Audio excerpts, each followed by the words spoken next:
تو ان کو یہ پتہ نہیں چلتا کہ اللہ تعالیٰ ان سے کیا ارشاد فرما رہا ہے۔ تو جو لوگ اس قرآن کریم کو ترجمہ اور اس کے مفہوم کے ساتھ پڑھتے ہیں، سمجھتے ہیں، تو ان کو پتہ چلتا ہے کہ واقعی میں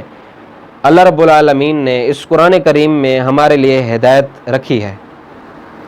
آگے اللہ رب العالمین نے فرمایا کہ وَبَيِّنَاتٍ مِّنَ الْهُدَى وَالْفُرْقَانِ، اور ایسی ہدایت ہے اس میں کہ جو حق اور باطل کے درمیان فرق کرتی ہے، آپ کو بتاتی ہے کہ حق یہ ہے اور باطل یہ ہے۔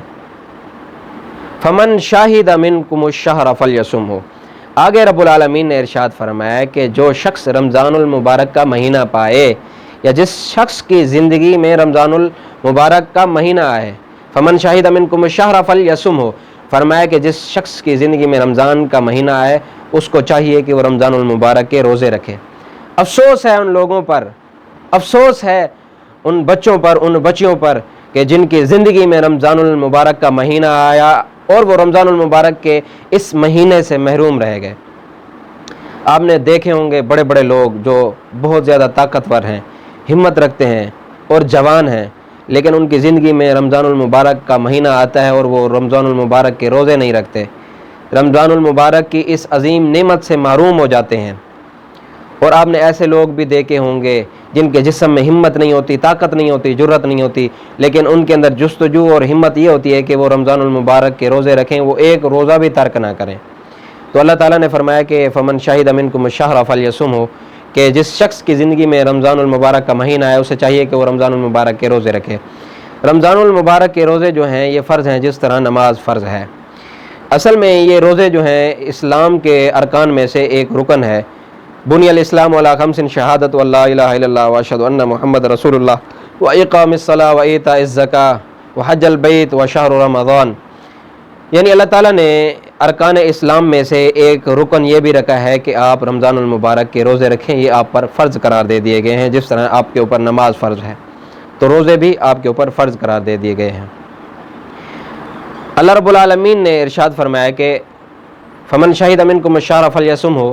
ومن کان مریضا او علی سفر فعدۃ من ایام اخر، کہ جو شخص تم میں سے مریض ہو یا سفر میں ہو تو وہ اپنے روزوں کی جو تعداد ہے بعد میں رمضان المبارک کے بعد میں پوری کر لے، یعنی رمضان المبارک کے مہینے کے بعد جو روزے رہ گئے تھے ان کو بعد میں رکھ لے۔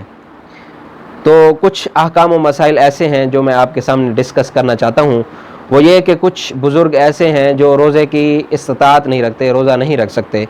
باوجہ یہ کہ کچھ لوگ بیمار ہوتے ہیں، کچھ شوگر کے مریض ہوتے ہیں، کچھ ڈائبٹیز کے مریض ہوتے ہیں،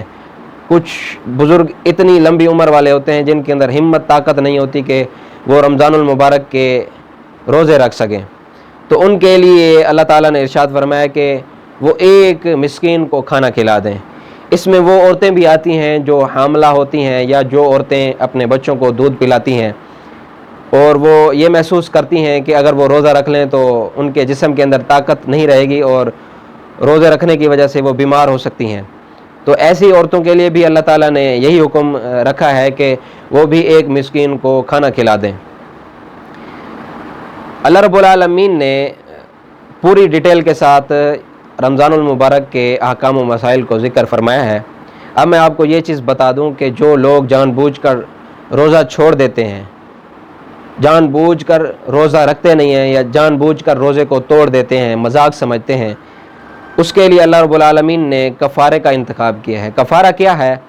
کفارہ یہ ہے کہ نبی صلی اللہ علیہ وسلم نے فرمایا کہ اگر کوئی شخص جان بوجھ کر روزہ توڑ دے یا جان بوجھ کر ترک کر دے، اس کے لیے کفارہ یہ ہے کہ وہ 60 دن کے روزے رکھے، یعنی 2 مہینے کے روزے رکھے،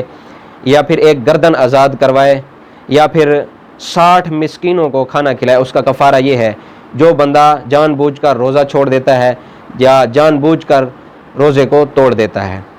ایک سوال ہم لوگوں کے اندر یہ بھی پیدا ہوتا ہے، کچھ لوگ کہتے ہیں کہ ہمارے بچے بار بار اس بات کا اظہار کرتے ہیں کہ بابا ہم نے بھی روزہ رکھنا ہے،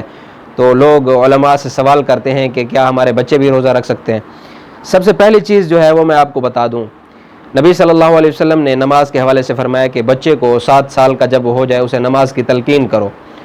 اور جب وہ 10 سال کا ہو جائے تو اسے زبردستی نماز کی طرف لے کے جاؤ۔ تو میں روزے کے حوالے سے کچھ ایسے مسائل آپ کے سامنے ڈسکس کروں گا تو جو لوگ کہتے ہیں کہ ہمارے بچے روزے رکھنے کی خواہش کرتے ہیں، تو ان کے لیے میں یہ بات عرض کر دوں کہ سب سے پہلے اس بچے کو دین اسلام کے احکام اور اس کے مسائل کا پتہ ہونا ضروری ہے، اور کم از کم اس کی عمر جو ہے 10 سال سے اوپر ہونی چاہیے۔ احکام و مسائل کا پتہ جب اس بچے کو ہوگا تو اس کو یہ بھی پتہ ہوگا کہ اگر میں روزہ جان بوجھ کر توڑتا ہوں تو اس کے اوپر مجھے کفارہ ادا کرنا پڑے گا،